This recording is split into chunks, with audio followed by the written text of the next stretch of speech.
اعوذ باللہ من الشیطان الرجیم بسم اللہ الرحمن الرحیم لیس علیکم جناح ان تقصروا من الصلاۃ ان خفتم ان یفتنکم الذین کفروا فقد آمن الناس وقال عمر رضی اللہ تعالی عنہ رضی اللہ عنہ عجبت مما عجبت منه فسألت رسول اللہ صلی اللہ علیہ وسلم عن ذلك فقال صدقۃ تصدق اللہ بها علیکم فاقبلوا صدقتہ۔ میرے محترم دوستوں اور عزیزوں اور بھائیوں، آج کی اس نشست میں ہم آپ کے سامنے نماز قصر کے حوالے سے گفتگو کریں گے۔ نماز قصر کہتے ہیں کسی چیز کو کم کرنا، یعنی نماز کو کم کر کے پڑھنا، جتنے اس کے فرائض ہیں ان میں کمی کر کے پڑھنا۔ اگر مثلا جس طرح کہ ظہر کی نماز کے 4 فرض ہیں اور عصر کی 4 فرض ہیں، تو 4 کی بجائے 2 پڑھنا، اور نبی کریم صلی اللہ تعالیٰ علیہ وسلم نے یہ نماز پوری کی پوری 5 نمازوں میں کیا طریقہ کار اختیار کیا، یہ ہمیں معلوم ہونا چاہیے۔ اور قرآن مجید کے جو الفاظ ہیں جس میں کہ نماز کو قصر کر کے پڑھنے کے بارے میں اللہ تبارک و تعالیٰ نے یہ فرمایا ہے، لیس علیکم جناح ان تقصروا من الصلاۃ ان خفتم ان یفتنکم الذین کفروا۔ یہ الفاظ اس بات پر دلالت کر رہے ہیں، الفاظ کا جو معنی اور مفہوم ہے کہ یہ نماز قصر جو ہے، یہ جب دشمن کا خوف ہو، دشمن کے حملے کا ڈر ہو اور خوف ہو، اس وقت نماز قصر کرنے کی اجازت دی ہے اللہ تبارک و تعالیٰ نے ان الفاظ کے ساتھ کہ اگر ایسے حالات میں تم نماز کو کم کر دو تو تم پر کوئی گناہ نہیں ہوگا۔ تو یہ بات، یہ جو حدیث میں نے آپ کے سامنے پڑھی ہے، یہ حضرت یعلا بن امیہ رضی اللہ تعالی عنہ نے بیان کی ہے۔ وہ کہتے ہیں قلت لعمر بن الخطاب، میں نے عمر بن خطاب کو یہ بات کہی، اللہ تبارک و تعالی نے فرمایا ہے لیس علیکم جناح ان تقصروا من الصلاۃ، کہ تم پر کوئی گناہ نہیں ہے کہ تم نماز میں کمی کرو، ان خفتم، اگر تم ڈرتے ہو، ان یفتنکم الذین کفروا، کہ تمہیں فتنے میں مبتلا کر دیں گے وہ لوگ جنہوں نے کفر کیا، فقط امن الناس، اب تو لوگ امن میں آ گئے ہیں اور کوئی کسی قسم کا خوف خطرہ رہا نہیں۔ فقال عمر رضی اللہ تعالی عنہ، تو حضرت عمر رضی اللہ تعالی عنہ نے فرمایا عجبت مما عجبت منہ، جس چیز نے تجھے تعجب میں مبتلا کیا تو یہی اسی چیز نے مجھے بھی تعجب میں مبتلا کیا تھا، اور میں نے بھی اس بات پر تعجب کیا تھا۔ فسألت رسول اللہ، تو میں نے اللہ کے رسول صلی اللہ علیہ وسلم سے فرمایا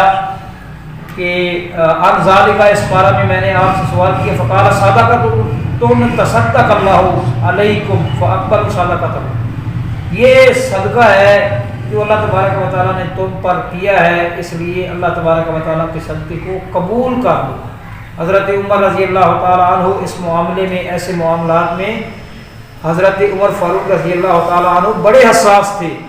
شاہ ولی اللہ نے حجت اللہ البالغہ میں لکھا ہے کہ حضرت عمر رضی اللہ تعالیٰ عنہ نے فرمایا تھا کہ طواف کے دوران جو رمل کیا جاتا ہے اس کی حکمت اور اس کی وجہ اور سبب یہ تھا کہ کفار کو دکھلانا تھا کہ ہم جنہوں نے یہ مشہور کر رکھا تھا کفار نے کہ ان مسلمانوں کو یثرب کے بخار نے روند کر رکھ دیا ہے، لہذا اب یہ ناتواں ہو گئے ہیں، کمزور ہو گئے ہیں، ضعیف ہو گئے ہیں، اب یہ مقابلے کی محال آرائی کی اور جنگ جوئی کی سکت نہیں رکھتے، تو اس سبب سے یہ رمل یعنی جن طواف کے چکروں کے اندر آپ نے ذرا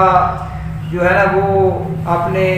جسم کو اس میں تناؤ پیدا کر کے اور ذرا اپنے آپ کو توانا محسوس کرانا ہوتا ہے، تو حضرت عمر نے فرمایا کہ اب تو وہ معاملہ رہا نہیں ہے، اب جو ہے نا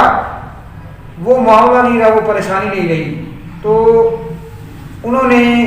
ایک بار ان کے ذہن میں یہ خیال آیا کہ اب یہ کام جو ہے اس کو تمام کر دینا چاہیے، یعنی ختم کر دینا چاہیے، لیکن پھر انہوں نے یہ سوچتے ہی ساتھ ہی خیال آتے ہی یہ خیال بدل دیا کہ عین ممکن ہے کہ نبی کریم صلی اللہ تعالیٰ علیہ وسلم نے اس کو شروع کرتے وقت آپ علیہ السلام کے ذہن میں کوئی اور بھی حکمت ہو، لہذا ہم اس کام کو کبھی نہیں چھوڑیں گے جو کہ اللہ کے نبی صلی اللہ تعالیٰ علیہ وسلم کیا کرتے تھے۔ اور حضرت عمر رضی اللہ تعالیٰ عنہ ہی نے حجر اسود کو مخاطب کر کے کہا کہ میں جانتا ہوں اے حجر اسود، تو نہ کوئی نفع دے سکتا ہے نہ نقصان دے سکتا ہے، تو نفع اور نقصان کا مالک نہیں ہے، اگر میں نبی کریم صلی اللہ تعالیٰ علیہ وسلم کو نہ دیکھتا تجھے بوسہ دیتے ہوئے تو میں تجھے کبھی بوسہ نہ دیتا۔ یعنی وہ معاملات کو بالکل اسی نہج اور اسی طریقے پر اور اسی انداز پر رکھنا چاہتے تھے۔ یہ فکر ان کے ذہن پر غالب تھی کہ جو کام اللہ کے نبی صلی اللہ تعالیٰ علیہ وسلم نے کیا ہے ہمیں بھی وہ کام اسی تسلسل کے ساتھ جاری رکھنا چاہیے۔ اب بات یہ ہے کہ نماز قصر جو ہے نا ایک طبقے کا خیال ہے کہ یہ فقط خوف کے وقت پڑھی جانی چاہیے، صرف خوف کی وجہ سے، جب مسلمانوں کو خوف خطرہ ہو، لڑائی کا خطرہ ہو، حملے کا خطرہ ہو۔ لیکن یہ جو حدیث میں نے آپ کے سامنے پڑھی ہے اور اس کے علاوہ اور بھی بہت سی احادیث کے اندر یہ مسئلہ بیان ہو چکا ہے کہ نبی کریم صلی اللہ تعالیٰ علیہ وسلم نے صرف خوف کی بنیاد پر نہیں، آپ علیہ السلام نے بوجہ سفر بھی اس نماز کو یعنی کسی بھی نماز کو قصر کر کے پڑھا ہے۔ تو یہ آگے حدیث آئی ہے، یہ حدیث بیان کی ہے حضرت اسحاق نے حارثہ بن وہب سے الخزائی سے، قال صلیت مع النبی صلی اللہ تعالیٰ علیہ وسلم بمنن، یہ باب ہے نسائی شریف کا، باب الصلاۃ بمنن، یعنی منا کے مقام پر نماز پڑھنا۔ تو وہ کہتے ہیں